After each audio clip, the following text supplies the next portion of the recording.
கர்த்தருடைய பரிசுத்த நாமத்துக்கு சோத்திரம். கடந்த இந்த வருஷம் முதலே ரொம்ப கஷ்டத்தோடவே நகர்ந்து வந்துட்டு இருந்தேன். வேலை கிடைக்கும், அதுக்கப்புறம் அந்த வேலையில் என்னால் கண்டினியூ பண்ண முடியாது, அதுக்கேற்ற மாதிரி சம்பளமும் வராது. ஒரு பெரிய பெரிய கம்பெனியில் வரைக்குமே போய் ஒர்க் பண்ணிட்டு இருந்தேன். பட் அந்த கம்பெனிலலாம் உடனே எடுத்துப்பாங்க, ஆனால் சம்பளம் வராது. குடும்பம் ரன் பண்ணவும் ரொம்ப கஷ்டப்பட்டுட்டே இருந்தேன்.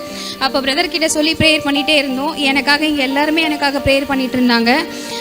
லாஸ்ட்டு ஒரு 4-5 மாதம் வந்து இதுக்கு மேலே லைஃபே வேண்டாம், ஏதாவது ஒன்று பண்ணிப்போம், நம்ம குழந்தையோட என்னால் கஷ்டப்பட்டு வாழ முடியலை, நான் இவ்வளோ கஷ்டப்படுறேனே அப்படின்னு எனக்காக ப்ரேயர் பண்ணாங்க. பிரதர்லாம் எனக்காக ப்ரேயர் பண்ணாங்க.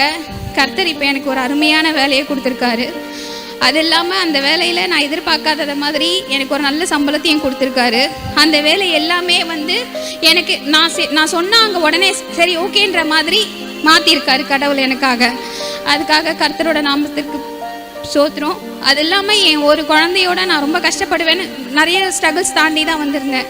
ஆனால் கர்த்தர் இன்றைக்கும் எங்களை கைவிடாமல் ஒவ்வொரு மாதமும் நான் வேலைக்கும் போகலனாலும் என்னோடையும் என் குழந்தையோடையும் எங்களோட வாழ்க்கையை தேவன் எங்களுக்கு நடத்தி கொடுத்துருந்தாரு. ஒவ்வொரு மாதமும் ஒரு ரூபாய் இல்லைனாலும் தேவன் எங்களை வந்து ஒவ்வொரு மாதத்தையும் கடந்து வர எங்களுக்கு வழி செய்தார்.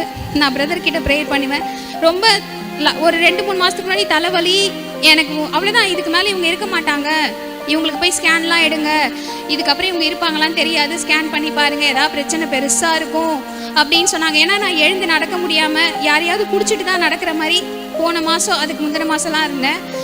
ஆனால் தேவன்கிட்ட எனக்காக ப்ரேயர் பண்ணாங்க, பிரதர் ப்ரேயர் பண்ணாங்க, என் கூட இருந்தவங்கலாம் ப்ரேயர் பண்ணாங்க, நான் ப்ரேயர் பண்ணியிருந்தேன்.